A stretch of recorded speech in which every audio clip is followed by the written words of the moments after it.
What's up, everybody? So I was going to do a little video on NVIDIA's little legal thing that they got going on right now, but I don't know if you've noticed or not, this is happening with my video. So downloaded Windows 10 a couple days ago. Apparently OBS, which is the program that I use to stream and do all that stuff and make videos for, is having some compatibility issues. No matter what I run it in, no matter what I try to do to fix it, there just seems to be some issues. So instead, I'm going to be doing a couple of video reviews on the next two videos. So in this video, I'm going to be doing RimWorld. Yeah, let's get right into it so that I can get this horrible camera off my face.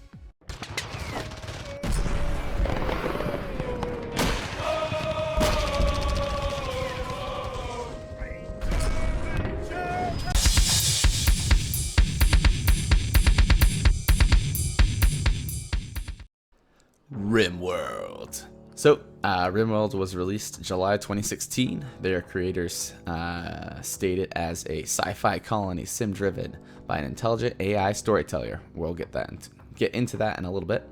And it does say it is inspired by Dwarf Fortress and Firefly. I would say, being a fan of Dwarf Fortress, it is very Dwarf Fortressy. Generates stories by simulating psychology, ecology, gunplay, etc., etc., etc. So you can pick it up on Steam right now for $29.99 at the time of this video.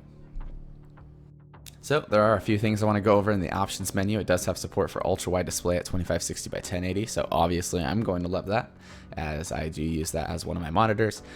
You do have a few language options, as well as being able to add character names and background stories into the game, so you can kind of immerse yourself a little bit.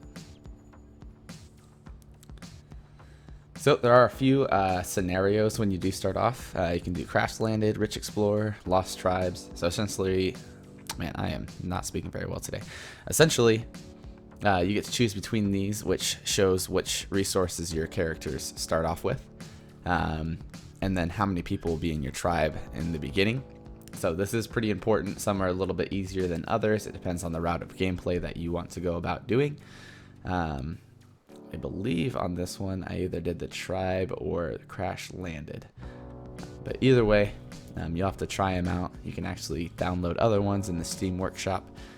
People do upload those and their background stories to the workshop for you to download and use in game.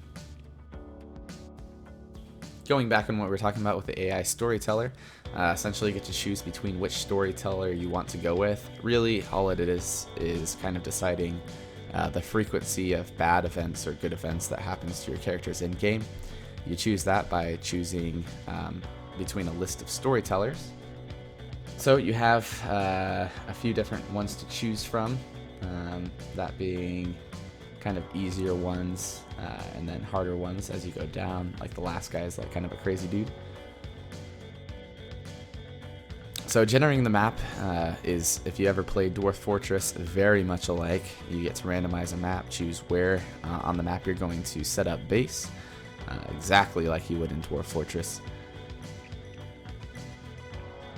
So once again, I was a huge fan of Dwarf Fortress, so it's awesome to be able to finally get a game that's, you know, does it justice. A lot of different games try to kind of match that play style, and usually they're unsuccessful. Getting into character creation, this is one thing where I was kind of on the fence about. You're kind of limited to the extent of which you can customize. So in reality, all you can really do is the name, and then you have to hit randomize, which I guess, you know, for immersion's sake is good. But you just pretty much spam randomize until you get a character with good stats, and hope to God that they don't have a negative relationship with the other people in your clan, which is stated in the bottom right there. You might get the perfect character, and then it turns out that they're an ex-wife or husband of another character, and they do not like each other. So in the beginning, it kind of shows you what is going on in the menu. So three of you awake from a cryo sleep kind of style. So some people are a little bit sick from being in that state when they first wake up, which can be a little bit of an issue. Another iffy thing to the game that I'd like to bring up, which is a little on the fence once again. I'm usually not one to want to play the tutorial for games like this. However, it was a little overwhelming when I first started playing. There are so many menus and submenus and hierarchies and kind of being able to task out your villagers and all that stuff, to a point where I was kind of left in the dust, I would say. I'm not sure if a tutorial is something that they plan on bringing to the game, or maybe I missed it or something like that. It's possible, but there are so many menus to look through. For example, you can choose which units do what. You can make them medics, or kind of like a hierarchy of events. So if a fire happens, do you want them to go to a fire first, or do you want them to help the injured first? So obviously a medic, you would set that they would help other people, when maybe the rest of them you might have fighting fires as their #1 listed item of importance. Building in the game is another kind of thing that I had a little bit of trouble with. Like I said, games like this, I'm kind of used to Dwarf Fortress. I should have known that you can choose different materials when building. I didn't really notice until now when you see it in the video there. There's not something that like pops up that shows which materials you use. You have to like hover over it, which is something I didn't really pick up on right away. Another thing I had issues with is there's resources that kind of crash land with you. When you first land, those items are not allowed to be touched by your characters, which is a little confusing. So I was sitting there trying to get them to pick it up, and they were unable to pick it up because they were on lockdown or something like that. So I had to go through and individually turn off that lock on each item. I might be wrong on this. I don't know if there's an easier way to do it, but that's the way that I found to do it. And then obviously playing Dwarf Fortress, first thing that I did was decide to start cutting into a wall and hopefully build some type of defensive structure, which is kind of the point of the game there. And here is kind of what I was talking about earlier about the hierarchy of events. You check mark which ones you want them to be, but there is a button where you can choose to manually do it. There's time of day things, so you can tell when they work. It is the engine of Prison Architect, if you've played that before, so it's very similar. You pretty much do all the same things that you do in there, and all that good stuff as well. So you do get to see like the temperature, kind of what's going on in the world around you, and there is no kind of steady camera where you can't zoom away to see what's around you. You pretty much have the whole entire map to view other objects and stuff like that. So that's kind of cool. The day-night weather cycle, all of that is actually pretty good. I did not realize that the characters would just go to sleep right away. So as soon as it gets dark and the workday is over, if you don't set it correctly in the menu, they'll just fall asleep on the ground. At first, you actually don't even need to make a bed or anything like that. You just have to designate a zone for those characters to sleep. So that was something kind of important that I missed. Hopefully you guys don't miss that too. It does kind of help later in game because you want to keep the mood of each of your characters up.